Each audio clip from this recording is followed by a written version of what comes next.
Okay guys, तो let's continue with chemical bonding. पहले एक बार रिवाइज कर लेते हैं जो जो पढ़े हुए हैं ऑलरेडी। सबसे पहले पढ़े थे कि बॉन्ड्स कितने टाइप के होते हैं। तो 3 type, that is strong, weak and intermediate, right. Strong bonds are of 2 type, covalent and ionic. Covalent bond is of 3 types, single, double and triple. अब ये जो कोवैलेंट बॉन्ड है, इन बॉन्ड्स को फॉर्म करने के लिए कुछ थ्योरीज इन्वॉल्व हैं। तो हमारे पास तो बेसिकली 4 थ्योरीज है। Lewis dot structure, that is Lewis octet वाला theory, valence bond theory, valence shell electron pair repulsion theory और मॉलिक्यूलर ऑर्बिटल थ्योरी। फिर उसके बाद ऑब्वियसली हम लोगों ने हाइब्रिडाइजेशन के साथ स्टार्ट किया था। तो हाइब्रिडाइजेशन पहले मैंने बताया था कि निकालते कैसे हैं हर एक का हाइब्रिडाइजेशन। तो कैसे सबका last orbital, that is the valence shell के लिए हम लोग उसका मॉलिक्यूल का स्ट्रक्चर बनाते हैं, मतलब मॉलिक्यूल ने SPDF का स्ट्रक्चर्स बनाते हैं। एंड फिर उसका दोनों को हाइब्रिडाइज ऑर्बिटल में हम लोग कैसे शो करते हैं, ये वाला है हाइब्रिडाइज ऑर्बिटल वाला पार्ट। फिर उसके बाद हम लोग कैसे उसको अरेंज करते हैं एंड हम लोग कैसे नाम देते हैं। यहाँ पे एक SO3P है तो sp3, सेम इसके लिए भी दिखाया गया था CH3+ के लिए, जिसका sp2 हाइब्रिडाइजेशन है। और एक ट्रिक बताया गया था कि कोई भी मॉलिक्यूल हो, उसका वैलेंस शेल में जितना इलेक्ट्रॉन्स होता है, वो इलेक्ट्रॉन्स कितना इलेक्ट्रॉन से बॉन्डेड है, plus the lone pair electrons will be the steric number. और स्टेरिक नंबर के हिसाब से हम लोग उनका हाइब्रिडाइजेशन निकाल सकते हैं। इसी का हम लोग ये दोनों एग्जाम्पल भी किए थे। पहला वाला एग्जाम्पल में लोन पेयर बचा नहीं था, बट इस एग्जाम्पल में लोन पेयर बचा था। Now we are going to start with Lewis octet theory. तो लुईस ऑक्टेट थ्योरी जो आज का फ्रेश टॉपिक है, अभी तक तो पिछले क्लास का था, अभी आज का फ्रेश टॉपिक है ये Lewis octet theory. Lewis octet theory बोलता है कि कोई भी एटम हो उसका ऑक्टेट कंप्लीट होना चाहिए, ठीक है। तो क्या बोलते हैं लुईस ऑक्टेट थ्योरी, कोई भी एटम हो उसका ऑक्टेट कंप्लीट होना चाहिए, मतलब उसका जो लास्ट शेल का कॉन्फ़िगरेशन है वो in the form of NH2 NP6 होना चाहिए। ये उसका आउटर एनर्जी लेवल का कॉन्फ़िगरेशन होना चाहिए। अब अगर कॉन्फ़िगरेशन ऐसा है और 8 इलेक्ट्रॉन्स है तो दैट इज़ मैक्सिमम स्टेबिलिटी। तो हमको यहाँ से स्टेबिलिटी का भी एक डेफिनेशन मिल गया कि हम लोग कब बोल सकते हैं कि some atom is stable, only and only when the last shell has 8 electrons in it, ठीक है। अब ये जो ऑक्टेट है ये कैसे कंप्लीट होता है, तो there can be losing of electrons, there can be sharing of electrons, there can be gain of electrons to attain an octet, ठीक है। अब देखो, लैंगम्यूरी इन 1919 कोवैलेंट बॉन्ड को पहली बार इंट्रोड्यूस करवाए थे, ठीक है। और उसी दौरान ये भी पता चला था कि हम लोग जब भी लाइक हाइब्रिडाइजेशन निकालते हैं या फिर लुईस डॉट स्ट्रक्चर बनाते हैं, जो भी करते हैं, उसमें मोस्टली हम लोग हाइड्रोजन और फ्लोरीन को सेंट्रल एटम की तरह नहीं यूज़ कर सकते। The word never says that, ठीक है। एसिड्स के केस में हम लोग अगर H एटम को अटैच करते to the most EN, like देखो हम लोग जब भी एसिड्स का केस देखते हैं तो एसिड्स में हम लोग बेसिकली H एटम को द मोस्ट EN एटम जो मॉलिक्यूल है उसमें सबसे ज़्यादा EN जिसका है उसके साथ हम लोग H को ऐड कर देते हैं, ठीक है। अब फॉर्मल चार्ज क्या होता है ये देख लो। फॉर्मल चार्ज होता है ना कि मान लो कोई एक एटम है, अब वो एटम पहले उसमें कितना इलेक्ट्रॉन्स था वैलेंस शेल में वो, और तुम्हारा लुईस डॉट स्ट्रक्चर में उसको कितना इलेक्ट्रॉन्स या फिर उसका लुईस डॉट स्ट्रक्चर में कितने इलेक्ट्रॉन्स दिखाया गया है उस पर डिपेंड करता है, ठीक है। बेसिकली इन दोनों के डिफरेंस पे डिपेंड करता है। तो फॉर्मल चार्ज का एक फॉर्मूला है, valence electrons -2 into lone pairs minus bonds. ये बॉन्ड्स है थोड़ी इधर घुस गया था, बॉन्ड्स, ठीक है। Let's understand this by an example ozone का लिया गया है O3। तो ओजोन का स्ट्रक्चर तो कुछ ऐसे होता है, ये ए है, ये बी है, ये सी है, ठीक है। वो मार्क इसलिए किए ताकि ईजी हो समझने में। ए का देखते हैं। ए में टोटल ऑक्सीजन में लास्ट शेल में उसका 6 इलेक्ट्रॉन्स होता है। तो सबसे पहले हम लोग को वैलेंस इलेक्ट्रॉन्स रखना था, तो वो तो लिख दिया है, that is our valence electron, ठीक है। फिर उसके बाद -2 into lone pairs. Lone pairs कितना है इसके पास, एक लोन पेयर है, तो इंटू 1, ठीक है। -3 क्या है, बॉन्ड्स। देखो ये ऑक्सीजन के साथ 1 2 3 बॉन्ड है, तो 3, तो 6 - 5 +1 फॉर्मल चार्ज है इस ऑक्सीजन का। अब बी वाले ऑक्सीजन का बात करते हैं। इसका भी वैलेंस इलेक्ट्रॉन सेम है, -2 into lone pair, 1 2 lone pair है, -2 2 बॉन्ड बनाया है, 6 - 6 0। इस ऑक्सीजन का देखो 6 होता है valence electrons, -2 into lone pair, तो कितना है, 1 2 3 लोन पेयर है, -1 क्यों, क्योंकि एक ही बॉन्ड बनाया है, तो 6 - 7 इज -1। तो रिमेंबर वन थिंग, जो पॉइंट लिखा भी होगा कि -1 और +1 जहाँ पे हो, लाइक दो एटम है उनके बीच एडजेसेंट में, दोनों आसपास वाले एटम्स हैं और दोनों में लाइक फॉर्मल चार्ज, एक में -1 एक में +1 है, तो कोऑर्डिनेट बॉन्ड होने वाला है उन दोनों के बीच। देखो यहाँ पे वो पॉइंट लिखा हुआ है, +1 and -1 formal charge on adjacent atoms, coordinate bond present between them, ठीक है। अब तुम्हारा लाइक ये हो सकता है कि फॉर्मल चार्ज के हिसाब से बताओ एनर्जी का क्या, मतलब कोई एनर्जी में ये है कि नहीं, स्टेबिलिटी का बारे में मुझे बताओ। तो let's understand that first. Selection of lowest energy structure from number of possible. Okay देखो, द थिंग इज कि हम लोगों को फॉर्मल चार्ज से पता चलता है कि एनर्जी जो है स्ट्रक्चर का वो कितना कम है। कैसे, जो जितना स्मॉलेस्ट फॉर्मल चार्ज लेके आएगा उसके पास उतना कम एनर्जी होगा, ठीक है। जो जितना कम फॉर्मल चार्ज लेके आएगा उसको उतना कम एनर्जी होगा। जैसे हम लोग के प्रीवियस एग्जांपल में we had A as +1, we had B as 0 and C as -1। सबसे कम इसका है तो इसमें सबसे कम एनर्जी होगा, उससे ज़्यादा एनर्जी इसमें होगा, उससे थोड़ा ज़्यादा एनर्जी इसमें होगा, ठीक है। अब जितना कम एनर्जी है उतना ज़्यादा स्टेबल है वो। क्यों क्यों ऐसा होता है कि जितना कम एनर्जी उतना ज़्यादा स्टेबल है। देखो जितना कम एनर्जी होगा ना उतना लाइक एटम, अगर तुम देखो जैसे वहाँ पे we were talking about ozone में ये वाला, अब इसमें देखो तुम, एक तो इसमें इसको कोऑर्डिनेट बॉन्ड का फेस करना पड़ रहा है जहाँ पे इसको 2 इलेक्ट्रॉन्स किसी और को देना पड़ रहा है, ये भी कोऑर्डिनेट बॉन्ड में आ जाता है, ठीक है। तो लाइक समवॉट अदर टाइप ये सबसे ज़्यादा स्टेबल प्रेजेंट इन सब में, तो जिसका फॉर्मल चार्ज सबसे कम होगा वो सबसे ज़्यादा स्टेबल होने वाला है। अब हर किसी का कुछ नहीं तो कुछ लिमिटेशन होता है, तो हमारे पास यहाँ पे ल्यूइस डॉट स्ट्रक्चर की भी कुछ लिमिटेशन है। डोंट फॉरगेट, हम लोग अभी भी ल्यूइस डॉट स्ट्रक्चर के अंडर ही ये सब पढ़ रहे हैं, सॉरी, ल्यूइस ऑक्टेट थ्योरी के अंडर ही हम लोग ये सब पढ़ रहे हैं अभी तक।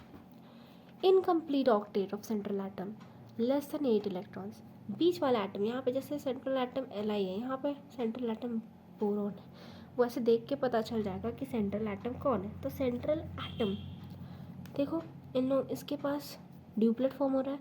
सेंट्रल एटम 1 2 3 4 5 6 इलेक्ट्रॉन्स आ रहे हैं, सिर्फ 8 इलेक्ट्रॉन्स का कंप्लीट ऑक्टेट इन लोगों के पास नहीं है, तो incomplete octet is a limitation. Expanded octet कभी कभी 8 से ज़्यादा हो जाता है, लाइक इस एग्जांपल में देख लो यहाँ पे 12 इलेक्ट्रॉन्स फॉर्म हो जा रहे हैं, बना के देख लेना SF6, 12 इलेक्ट्रॉन्स आ जाएगा सल्फर के पास, तो सेंट्रल एटम पे एक्सटेंडेड ऑक्टेट हो गया। SO2 बनाना, SO2 में 10 इलेक्ट्रॉन्स आ जाता है सल्फर के पास। Odd electron molecule, odd number of electrons आएगा, जैसे यहाँ पे 7 इलेक्ट्रॉन्स, यहाँ पे 13 इलेक्ट्रॉन्स, तो ऑड नंबर्स है नंबर ऑफ इलेक्ट्रॉन्स में। Now let's talk about the drawbacks.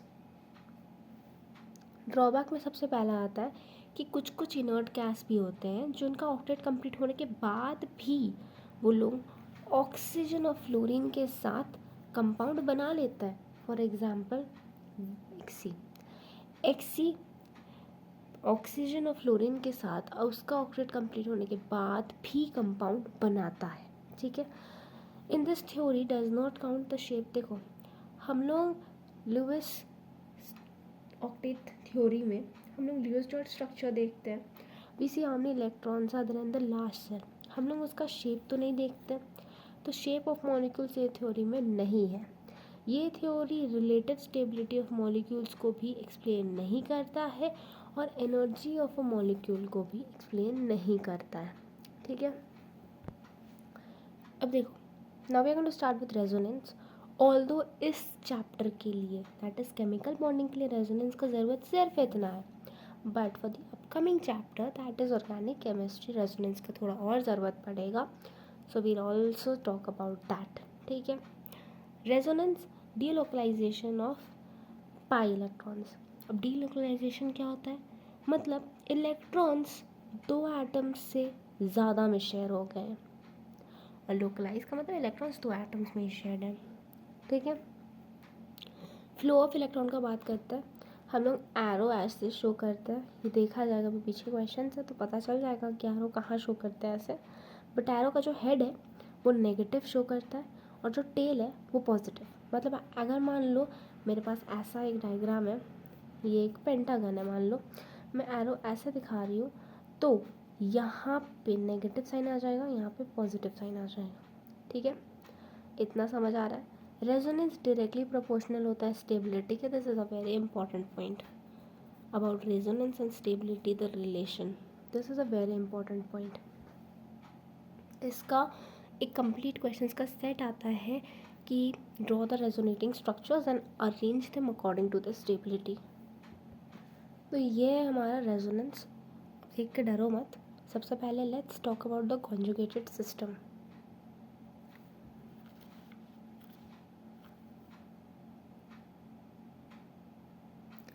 Conjugated system क्या बोलता है कि मेरे पास 6 रूल है. मैं कोई भी डायग्राम में दैट द डायग्राम भी pentagon, hexagon, octagon, nonagon, decagon, अंडाकागन, व्हाटएवर जो भी है, अगर मेरे को इन 6 रूल से कोई भी रूल एप्लीकेबल दिख रहा है तो I will apply that rule to the diagram. तो क्या क्या रूल्स है? Double bond, single bond, double bond, single bond, double bond, ये ट्रेंड फॉलो होना.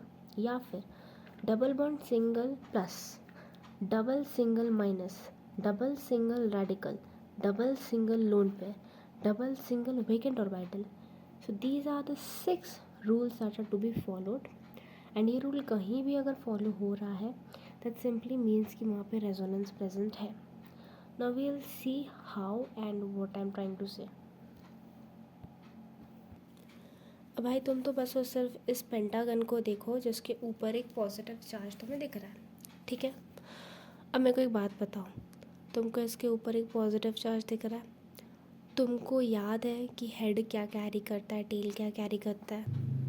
अब जब तुमको इतना पता है तो तुमको इतना भी पता होना चाहिए कि पॉजिटिव और नेगेटिव चार्ज दोनों अगल बगल रहेगा तो बॉन्ड बन जाएगा. ठीक है. तो अब मैटर कुछ ऐसा है ना कि मेरे को यहाँ पे पॉजिटिव चार्ज दिख रहा है, मेरे को रेजोनेंस बनाना है, मतलब मेरे को स्ट्रक्चर में चेंजेस करके नया स्ट्रक्चर बनाना है. यही मेरा काम है. ठीक है. तो अब ये काम कैसे करें? अभी देखो थोड़ा सा ना स्ट्रक्चर्स को रेज कर दिया है क्योंकि स्ट्रक्चर्स साथ में बनाएंगे तो थोड़ा सा समझ में आएगा कि किए क्या आता है. फिर नेगेटिव वाला तो है ही है ऐसे देखने के लिए. तो देखो भाई, सबसे पहले तो जो डायग्राम है दैट इज़ अ पेंटागन, तो पेंटागन वापस से बना लेने का होता है. ठीक है. अब डोंट जज माई drawing skills, they very bad. तो पेंटागन वापस से बना लिए. यहाँ पे पॉजिटिव चार्ज है, उसको रख दो. तुमको याद है एक कॉन्जुगेटेड सिस्टम था, डबल सिंगल पॉजिटिव, जो यहाँ पे दिख भी रहा है. डबल सिंगल पॉजिटिव, हाँ इस साइड से भी दिख रहा है. कोई भी साइड से करो, हम इस साइड से कर रहे हैं. लेकिन मोस्टली हम लोग इसी साइड से स्टार्ट करते हैं तो इस साइड से किया जा रहा है, तो वो साइड से भी कर सकते हो, not a problem. Double single positive. देखा. अब ये ऐसे जाएगा, मतलब ये वाला लाइन आगे चल जाएगा. राइट. तो ये वाला लाइन आगे चल जाएगा. एंड वी रिमेंबर कि हमारे पास हेड के लिए माइनस साइन था और टेल के लिए पॉजिटिव. तो यहाँ पे माइनस साइन, यहाँ पे प्लस साइन, और बाकी जो जहाँ था वो वहाँ. और तुम्हारा एक क्वेश्चन हो सकता है कि हम लोग ऐसे ही क्यों किया, हम लोग उल्टा भी तो कर सकते थे. Why like this only. तो इसका आंसर ये है कि यहाँ पे पॉजिटिव चार्ज है, अगर हम लोग उल्टा कर देते तो यहाँ पे टेल आता, टेल तो यहाँ पे भी पॉजिटिव हो जाता, तो पॉजिटिव पॉजिटिव तो रिपल्स कर जाता ना, अट्रैक्ट करवाना है, इसलिए हम लोग यहाँ पे एक नेगेटिव साइन पुट करने के लिए उधर मूव करवाएं। ठीक है, अब तुमको एक और चीज़ दिख रहा होगा कि यहाँ पे है डबल सिंगल पॉजिटिव, वापस से बनेगा रेजोनेंस, तो अब ये ऐसे मूव करेगा, राइट। तो इसको मूव करवाते हैं। अगेन मैं बोलूँगी डोंट जज माई ड्राइंग, बाबा बहुत ख़राब है। इसको इधर मूव करवाएं, ठीक है। अब इसको इधर मूव करवाएं तो हेड के पास कौन सा साइन चल जाएगा, माइनस वाला साइन, और टेल के पास प्लस वाला साइन, और एक तो यहाँ है ये है, राइट। तुमको वापस से दिख रहा होगा डबल सिंगल पॉजिटिव, तो वापस से इसको ऐसे मूव करवा दो, तो डबल सिंगल पॉजिटिव तो बन रहा था, वापस से एक स्ट्रक्चर बनेगा। अब इस स्ट्रक्चर में क्या होगा कि ये चल जाएगा यहाँ, ये यहाँ पे आ जाएगा पॉजिटिव साइन, यहाँ पे भी यहाँ पे पॉजिटिव नेगेटिव दोनों रह जाए, तो यहाँ पे पॉजिटिव बेसिकली, ठीक है। डबल सिंगल पॉजिटिव वापस से, तो ये ऐसे मूव करेगा, तो ऑब्वियस बात है ये यहाँ चल जाएगा, ठीक है। अब डायग्राम बनाने के लिए जगह नहीं है, तो दूसरा जो होगा ये यहाँ पे है, ठीक है। तो यहाँ पे आ जाएगा हमारा positive negative, double single positive, फिर ऐसे मूव करके यहीं आ जाएगा, यहाँ आ जाएगा, तो वापस वो वाला स्ट्रक्चर बन जाएगा, राइट। तो अब वापस वो वाला स्ट्रक्चर बन गया, तो स्ट्रक्चर रिपीट तो नहीं करना है, हम लोगों को यूनिक स्ट्रक्चर्स बनाना था, नो रिपीटेशन वाज नीडेड। तो हम लोग के पास कितना स्ट्रक्चर्स हो गया, 1 2 3 4 5 रेजोनेटिंग स्ट्रक्चर्स हैं इसके लिए। Now let's talk about minus वाला के लिए। माइनस वाला के लिए भी वही है, देखो यहाँ पे माइनस साइन है, यहाँ पे हम लोग के पास माइनस साइन है, ठीक है। इसको इधर मूव करवाया है पहले, फिर देखो बेसिकली होता क्या है, जैसे मान लो इसका बात कर ले, तो ये ऐसे ऐसे घूम के इस साइड आ जाता है, मतलब इस वाले साइड आ जाता है, ये वाला घूम के इस वाले साइड चल जाता है, ये बेसिकली ऐसा होता है, ठीक है। वो कैसा होता है, तो तुम्हारा प्लस और नेगेटिव चार्जेस के डिफरेंस की वजह से हो जाता है।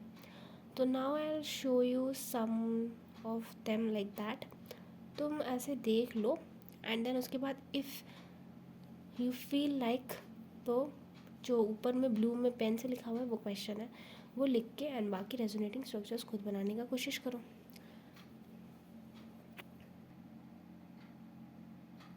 One thing I like to tell you कि अगर ऑक्सीजन लोन पेयर के साथ है तो वो पॉजिटिव होगा, ठीक है, ऐसे नेगेटिव, बट अगर लोन पेयर के साथ है तो पॉजिटिव।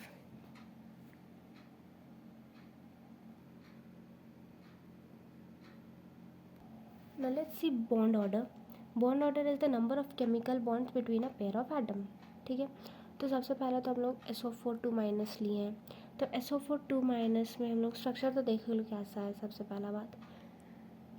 दूसरा रेजोनेंस स्ट्रक्चर बनाना था, मेरे को इतना पता है कि रेजोनेंस में हर एक बार एक न्यू स्ट्रक्चर बनता है, तो न्यू स्ट्रक्चर कैसे बनेगा, पहले डबल यहाँ था तो अब डबल इधर भेज दो, फिर डबल इस साइड भेज दो, फिर इस साइड भेज दो, तो जो यहाँ पे O- था वो भी यहाँ चल जाएगा, फिर इधर आ जाएगा, फिर इधर आ जाएगा, बन गया रेजोनेटिंग स्ट्रक्चर्स। अब इसका ऑल ओवर स्ट्रक्चर कैसे होगा कि एक बॉन्ड तो सब में फिक्स है, बस एक बॉन्ड कभी कभी फिक्स है कभी कभी नहीं, जैसे अभी है उसके बाद 2 बार है और 2 बार नहीं है, 2 बार है और 2 बार नहीं है, तो इसलिए वो पार्शियली बनाया गया है, ठीक है। अब एक बॉन्ड तो फिक्स है उसके लिए 1, और एक बॉन्ड जो पार्शियल है उसके लिए हाफ, टोटल 3/2, यही है इसका बॉन्ड ऑर्डर, ठीक है। और इसका बात कर लो एवरेज चार्ज का, तो वो क्या होता है, टोटल चार्ज क्या था 2- और कितना हुआ है 4, तो 2- डिवाइड बाई 4, राइट, यही होगा ना एवरेज, तो -1/2 एवरेज चार्ज सबके लिए। अब अगर ये नहीं समझ आ रहा तो ट्रिक समझ लो।